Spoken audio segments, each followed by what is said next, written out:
I hope I can justify this late evening session that you will be spending here with me instead of out enjoying the weather and some good food.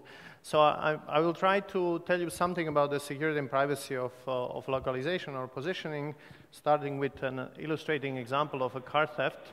You can see here a thief. So one of the thieves getting close to the house window, and another thief in the background is standing close to the car. What these two thieves are essentially doing, they're pulling something called a relay attack. So the key fob that you use to open your car is a passive keyless entry and start system, meaning the type of a key that allows you to just approach the car and the car will unlock if you're close enough, right? And so the car and the key are playing this kind of a game, trying to detect how far they are, and if they detect that they're close, the car will unlock. The same thing happens if you sit in the car is now interacting with the key, trying to find out if they are close enough for the car to be started. And so this brings us to a question, is this secure, right? And of course I wouldn't be standing here telling you about this if this was secure. Back some 10 years ago, I bought a car that had one of such systems, and I decided to test it in our lab, and after about half an hour we figured out that by pulling something called a relay, right, picking up the signals of the car, relaying to the key fob and back, can unlock the car, start the car, and then we built essentially a wireless relay to make it easier for the thieves to steal the cars.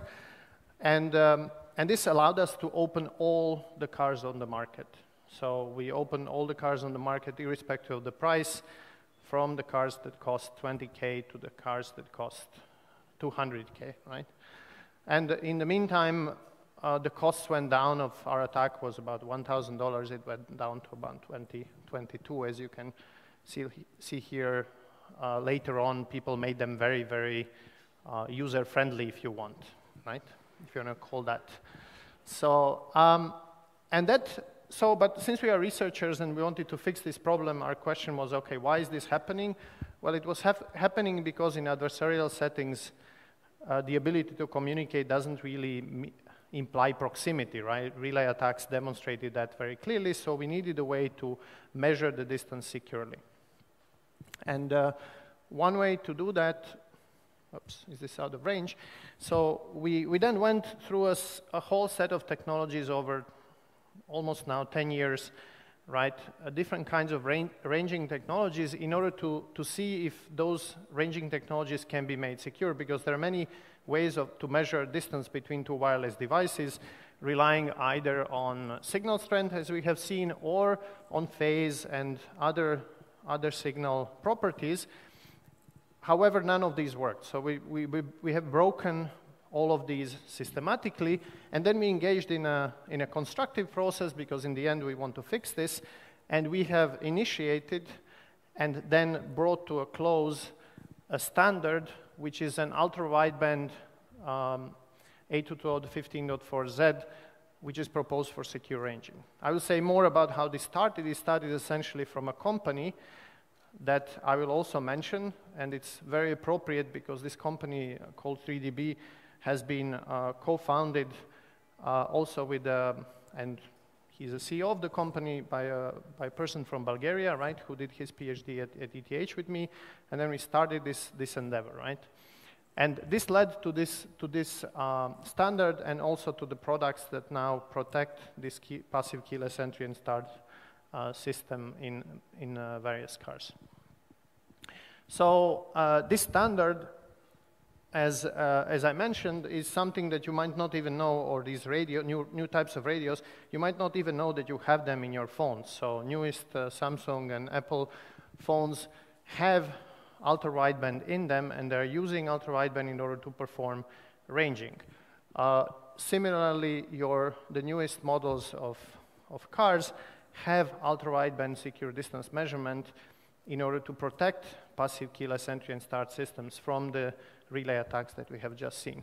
They operate across two different modes. These are maybe technical details that are only for those that are really interested in that. But as you can see here, this small company from Zurich, now about 20 people or so, with a small development team in Plovdiv in Bulgaria as well. So there is a team in Plovdiv as well. Is one of the world leaders in this space. Actually, the chips that are produced by this company are in the newest Volkswagen and Mercedes cars. So they protect this distance measurement, right? So this is all open work, open standards, and also it's being pushed by a number of different corporate consortia. Okay. So how does this work? So ultra-wideband is an interesting technology because it's essentially a technology that uses round-trip time of flight. So we are measuring the propagation of radio signals with the precision that needs to be sub-nanosecond. So 1 nanosecond travels at 1 nanosecond essentially means 30 centimeters of distance. So you have to, if you want certain precision, you need to measure the time, the round-trip time of the flight of the signal between the two devices with a precision that's better than 1 nanosecond if you want to get a precision that's maybe around, let's say, 10, 15 centimeters. And this is what's shown here, where you will see one of my students walking around this courtyard with this technology. It might seem like something pretty obvious to humans, right? As you move around, the distance increases. We are better or worse in estimating the distance. But for wireless radios and for low power chips to measure the distance with such precision and actually with such speed as well that you can observe here, right? I mean, these are almost instant. You have almost instant feedback is actually quite a technical challenge. And on top of that, you need to make this secure. So the question is, how would you even begin to make this secure? Okay, so on a protocol level, so on a very high level, this seems relatively simple. And if we would now talk to Mariana here, she would say, well, cryptographically, there is very little interesting here. We have some pre-shared keys, and then there is some randomness flying in both directions. So there are random numbers being sent from the car to the key, and from the key to the car. And as a result of this round-trip time, so this round-trip time is measured, the processing time is abstracted, you get your time, you convert it into distance, everything is fine. Since the attacker cannot predict these random numbers, he cannot essentially advance this time. So he cannot send early, meaning that he cannot shorten this distance. And that's what we are interested in, because shortening the distance, advancing these messages would mean that you can unlock the car. So on a protocol level, nothing crazy interesting here, but as it turned out, through all these years, this is absolutely not sufficient. So the relay attack was the first instance of a physical layer attack, but then we needed to investigate many more attacks. So crypto here is absolutely not enough. We need to concern ourselves with I will give you only one question in this space, and that question is, how do we measure precisely the time of arrival? And this might seem counterintuitive, but how do you know when the message actually arrived? And this, in this wireless space, is actually not that easy, right? You might think that it's easy for radio to know when the message arrived. When is the most important copy of the message has arrived at the radio? Typically, a message in ultra-wideband space is a set of pulses. Each of these pulses is around 1 nanosecond wide. So we are talking about some very narrow pulses, which produce a very wide bandwidth. If you're into that, you would understand this. So the narrow pulses will produce a wide bandwidth of 500 megahertz to a gigahertz. And this is this blue thing that's being sent by the sender. But at the receiver, this gets distorted, and due to all kinds of effects on the wireless channel, there'll be only few of these pulses that will be correctly received. Some of them might be so let's say at the receiver, some of these pulses might be lost along the way, right? Also, when the adversary injects messages, so this red part here, this injected message might seem perfectly valid for the receiver. The reason is that the receiver needs to cope with these errors on the channel, and therefore some of these missing pulses might not be unusual. All of this needs to happen below the noise floor, so there is a lot of noise in our environment, a lot of radio noise, which means that all these pulses that you see need to somehow be decoded from below the noise floor. So that's another challenge that we have to cope with. So if we look at more detail into the standard, a lot of numbers here, you see that there is a high complexity here in terms of modulation schemes. We are talking about hundreds to thousands or tens of thousands of such pulses need to be transmitted in order for the receiver to detect a valid message. And the power, as you can see here, is relatively small, right? So we are talking about minus 41 dBm per megahertz. We are talking about low power devices because they operate. This is much lower than what you are used to in your mobile phones. And we have a peak power also limited to 0 dBm. To give you a bit more of the context here, now you have these thousands of pulses, and they also go through this distortion of a channel. So if this is your car and this is your human, your key fob is in the back pocket. There is a direct path, but there is also a reflected path. For various reasons, how the wireless channel works, it might actually happen that the reflected path is stronger than the direct path because of the aggregation of various multipath components. So, and what you're trying to detect at the receiver is essentially the direct path. So there is a lot of detection game happening here, and a lot of thresholds need to be set within which the adversary can hide. And you can see it here. So your transmitting pulse looks like this. It's a nice narrow band pulse, a nice narrow pulse, but then the received pulse will look something like this. So it's going to be a smudge, essentially, that the receiver receives. So that's the kind of game that we have to play in this space. In order to cope with all this, I'm not going to give you the solution, but we need to have some clever crypto techniques here in order to essentially achieve this robustness and security at the same time against a whole wide range of attacks, and then in order to produce such chips that will be able to protect against relay attacks. Very good. But not everything is peachy, so there are different implementations, and there are different chips being deployed in the wild today. So of course, our chips are fantastic; they have no flaws. But other people's chips that we tested have issues, right? So we actually set off last year to test the ultra-wideband chips that are contained in Apple phones and also produced by NXP and Qorvo and some other companies. And we have found a practical attack on this distance measurement. It will be kind of visually represented here without too many technical details, but here you can see an iPhone 11 measuring a distance to an NXP chip here down the corridor at ETH. The actual distance is 8 meters. But then when we turn our attacker, which sits now 30 centimeters from the phone, we can bring this measured distance to 0, right? A similar thing here is if we have two iPhones measuring a mutual distance of 10 meters, and with our attacker we can bring it down to below 2 meters. So we are able to show that certain modes in the standard and certain implementations have serious issues in terms of robustness to the attacks that we developed.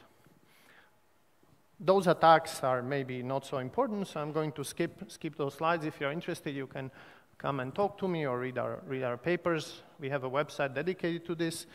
As a result of this, for example, NXP changed their labeling of some of the chips from secure to reliable. This is being recorded. I guess someone somewhere is not going to like me, but that's at least what happened. You can call that impact, I guess. But this is not only related to cars. So ultra-wideband is supposed to be a technology that's going to unlock your doors. As you approach your door, the door should unlock. It's supposed to be a technology that will unlock your device, so your laptop. It's going to be a technology that's going to allow you to pay securely and replace NFC as a payment technology. So we are talking about a technology that's going far. It's being integrated into the phones. There are many use cases being developed and standardized and also pushed by many major corporations. We are pushing within the organization called FIRA to bring that further. And I drew these pictures, by the way. Not my kids, as you might expect, right? But whenever we talk about location and distances, there is always one question that people ask me, which is, what about GPS, right? So we walk around with phones, they contain GPS chips. What about the security of GPS, or more generally about security of GNSS? Because GPS is only one of the satellite systems out there, one of the systems providing us with the location and time information. Right? But there is also a European system called Galileo. There are also Russian and Chinese systems providing similar functionality. I hope that the sound is not on, because my students like to play with funny sounds, so let's see. So what about the security of GPS? Yeah, okay, very good. So one of my students turning on what's essentially a GPS spoofer. So you see this device, it's rather small, right? And he's going to take a phone, and the phone initially is going to show a location in our building in Zurich, in our building of ETH in Zurich, right? Let's see that happen. Yeah. So we are initially in this building, right? But now when spoofing starts, so this is our correct location. When spoofing starts, our location will shift, right? Just like that. So what we were doing here, we were injecting wireless signals and picking a location to which we want your phone to find itself. And we were able to do this in the neighborhood of our true location. But as you will see, we are also able to do that so that we shift the phone's owner essentially from Zurich to Berlin in a split of a second, right? Again, by injecting wireless signals. Now, these attacks are not the only attacks on, and of course we can set the speed if you want, right? So any speed that we like. So these attacks work in a similar way as the attacks that I showed you on cars, right? Because they are all about manipulating, if you want, the sensing, so manipulating the radio signals that are received by these sensors, be it an ultra-wideband radio or a GPS receiver. There are examples of this in the news. These are our colleagues from University of Texas at Austin that did this test on US drones. There are also of course, our reliance on these kind of systems is, of course, quite high. So the question is also not only the robustness of these kind of systems in terms of spoofing, but also in terms of losing this ability. What would we do if someone took out these navigation systems? If you're interested in any of these topics on secure positioning, relay attacks, GPS spoofing, and so forth, this is a page. This was supported by the European Research Council, this project, where we have a lot of these kind of videos and papers that show the attacks and defenses that we have proposed. Of course, attacks are always much more fun, easier for me to show, and entertaining in most cases. So, but I want to finish this. I want to close this talk with the most recent attack that we have launched, and that one comes very close to everyone in this room and anyone who carries a mobile phone, which these days is pretty much everyone, right? And the title of this talk is, the title of this result is Over-the-Air Man-in-the-Middle Attacks on Cellular Network Availability and Privacy. But of course, this doesn't really say much to people. So I will quote myself or cite myself. And I copied one of my tweets on this. So, and essentially here what we are asking, can someone, in addition to your mobile operator, track you? So of course, your mobile operator can track you, right? Your mobile operator has to be able to track you, otherwise they cannot route your calls, right? But can someone else track? Can I track you? Can I know where you are by just deploying a few wireless devices in Sofia or in Zurich or anywhere else? That's the question. And can I do that in a way that's not very noticeable, in a way that I would not be detected by the cellular operators or by government agencies? Because clearly tracking you and even transmitting within the space of within these frequencies that are licensed is not allowed. So we have shown in this recent result from 2022 that we can, in a stealthy manner, track mobile devices of people that use LTE, but also 5G NSA systems. So, so far, doing this tracking was quite visible, right? If you wanted to track people, there are older systems for this that rely on setting up a fake base station and essentially convincing your phone to connect to this fake base station, right? These approaches require a lot of power and are very visible and easy to detect. It's not to say that they're not being used by all kinds of agencies, but it's certainly not something that is easy to hide, right? You'll be lighting up, essentially, right, in the spectrum. You would be emitting a very bright light in the spectrum. So we set up to do this surgically using over-the-air, what we call message overshadowing attacks. In order for me to explain this, I need to say a couple of words about cellular networks.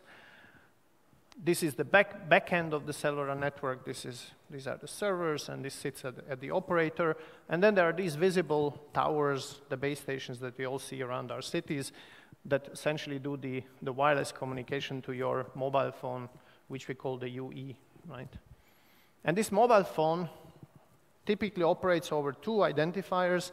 One identifier is the permanent, persistent identifier that your phone has, and also temporary identifiers. So IMSI is the persistent identifier in your SIM card, and TIMSI is something that is rotating and being used to protect your privacy. So TIMSI is going to be changed every 15 minutes or hours, depending on your operator's choice. But this is there to make sure that if I see your phone now here, that when I see it in a couple of hours somewhere else, I will see a different TIMSI and I will not be able to correlate your locations. Right? So TIMSI is very important, and I should never be able to observe your IMSI because then I can easily track you.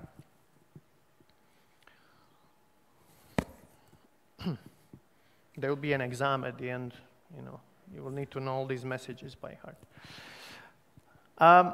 I'm going to simplify it for you. So there are all kinds of phases here that are happening. There is a discovery phase where the mobile phone is to discover how to talk to the base station configurations and so on. This happens in this initial phase here. There is the authentication phase where the mobile phone then goes to the network and says, hey, I'm your subscriber, here are some crypto, and establishes a secure connection proving this using some shared crypto keys. And then there is your data that flows there protected using some derived keys. But what's also happening in these networks are all kinds of reestablishments of connections in case you lose your connection for a while, but also your network can sometimes forget who you are. Okay? So your network can in some cases forget what your TIMS is, go out of sync, your phone goes out of sync, and then your network has the ability to ask you who you are again, asking for your persistent identifier. There's a lot of complexity here, but still, this is something that the network can do. Now, our attack, what it does is it triggers this kind of behavior from the network in order to get the persistent identifier. And it does it in a very stealthy way, using what's called message overshadowing, or using a capture effect at your radio. If your radio receives two signals at the same time containing two different messages, one from the base station and the other one from the adversary, and if the one from the adversary is slightly stronger, your radio is actually with a very high, I mean almost 100% certainty, it will decode only the attacker signal, if this is sufficiently strong here. So in our experiments, 1.8 dB guaranteed that the signal of the attacker will be received, and this one will never be decoded by the receiving radio, in both directions, to the base station or to the mobile phone. Which means that we can modify any messages between mobile phones and the base stations. So, leveraging this, we built a system that can now extract unique identifiers and also localize phones with a 6-meter accuracy. How did we do that? We played with the messages here and essentially injected some identity requests into these message flows, and were able to get persistent identifiers of mobile phones. It's very low power, it's very stealthy, because you're not operational all the time. You need to inject one simple message, you get back the persistent identifier. Simultaneously, you measure the location of the phone, and you're done. So what I can do now is I have your persistent identifier, and I have your location. Then maybe half an hour later, or 10 minutes later, or 5 seconds later, I again get your persistent identifier and your location, and I can track you anywhere where you move. And I can do this on a large scale. It's just a protocol. So let's say that the UE here, the mobile phone, launches something called the attach request. The attacker, what it can do, it can override this attach request, injecting the wrong temporary identifier.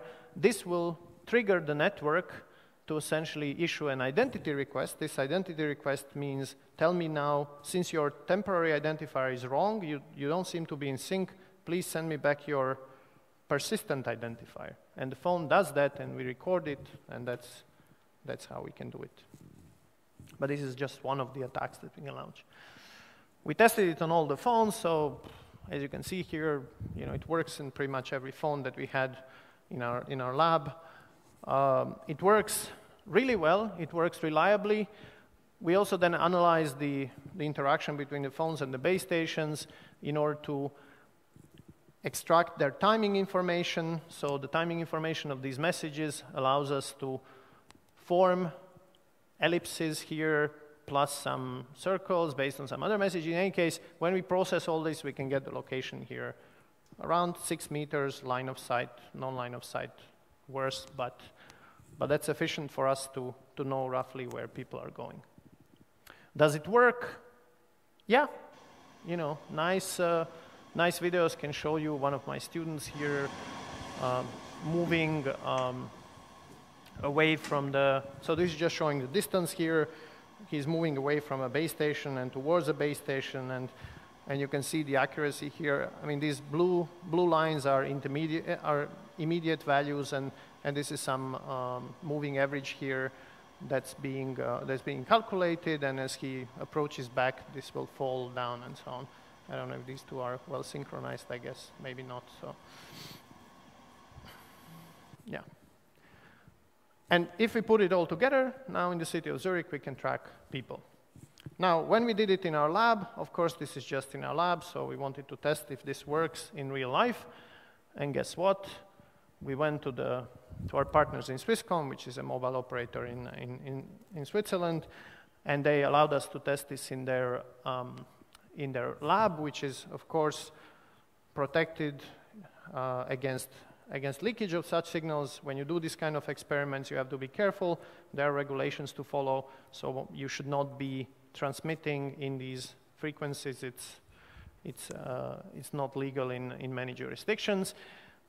It worked in this network. Then, given these tests within an industrial lab, we got the permission to go out and to test this on a live network. And so we went on a live network in the city of Zurich, and also which represents a urban environment, and then also outside of Zurich in a non-urban environment, so that we could test that this works, over which distances it works. This works over kilometers of distance, and can cover both 4G LTE and 5G NSA. We are now working on 5G standalone to extend these and refine these attacks. So in conclusion, this is an exciting research space. Wireless security and physical layer manipulations are sort of an emerging topics in security. The reason is that after many years of these kind of topics being available only being essentially, this kind of research being very expensive because the equipment simply, cheaper equipment wasn't there. Now with software-defined radios, this is both available to computer scientists because they can essentially do all these attacks by coding on an existing platform. They can share their code, and therefore we progress faster. And also these kind of boxes are less expensive. I mean, they're a few $1,000s, and as opposed to hundreds of thousands that you needed some years ago to perform this kind of research. So we are certainly going to see more of this down the line. Yeah, I already showed that. And as Martin mentioned, if you want to read more about our research at ETH, Zurich Information Security and Privacy Center, which I lead, you can find a lot of information here about our talks, about other groups in this center, not only mine. And I thank you for your attention and for being here on this Friday night. Thank you.